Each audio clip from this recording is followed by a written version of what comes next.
Hello, so I wanted to make a disclaimer before I get started.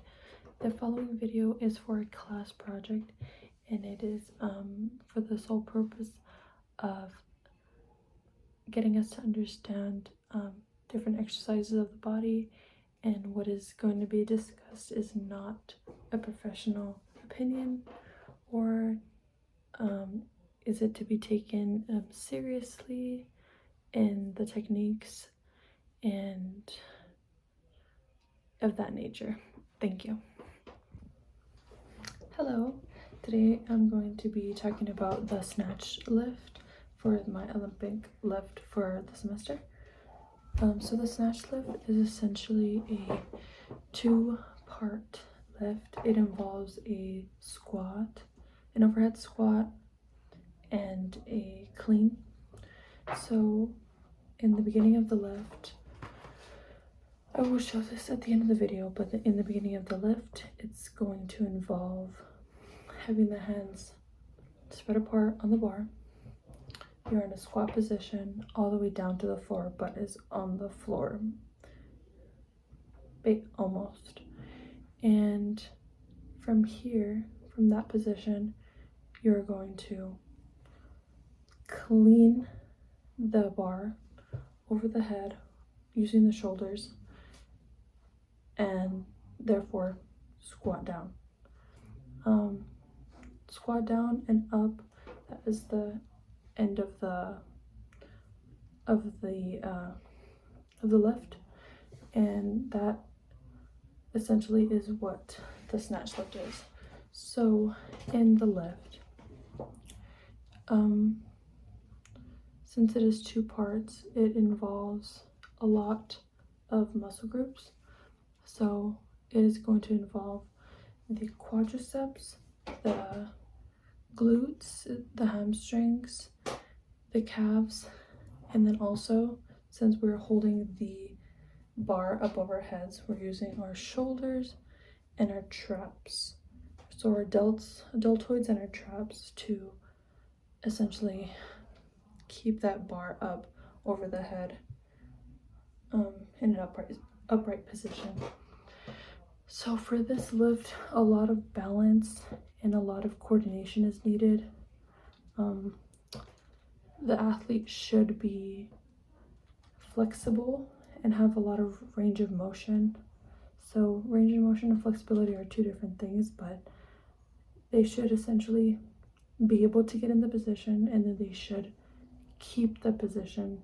So the weight that is being used here should reflect the strength of the athlete. So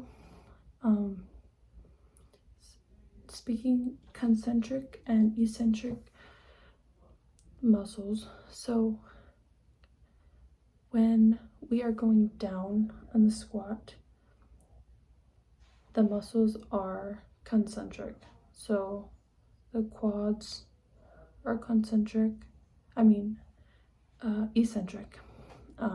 The quads are eccentric, the glutes are eccentric, and the hamstrings are eccentric when we're on the way down.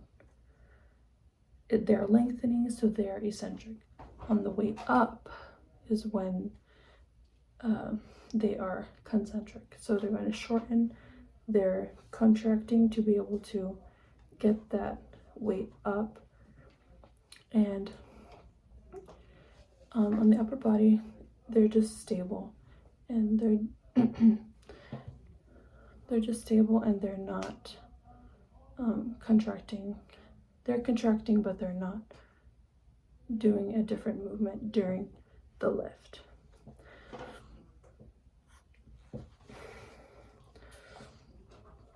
So essentially that is what we have for the snatch lift, and then I will demonstrate the lift now. So now I'm going to be demonstrating the lift using a broom. Just disclaimer, this should be supervised by a coach, someone who knows how to operate the lift and spot points of difficulty when an athlete is observing this lift. A lot of the times during the lift, the mobility is an issue. So in the shoulders, in the hips are the main points of mobility issues during this lift. Okay, so using this broom from the front, wide grip from the floor, we are shoulder width apart, slightly greater than shoulder width apart, hips are down, and chest is up. So it's just going to be a swift motion. We're going to lift our elbows slightly, get the bar up, and squat underneath it. We're going to slightly bend our knees and then drop down into the squat. Okay. Just one time. Up, squat. One side. Hips are down. And I'm in a pronated grip for this lift. Over. Sit down.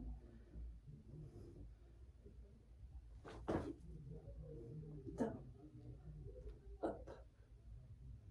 And that completes the demonstration of the lift.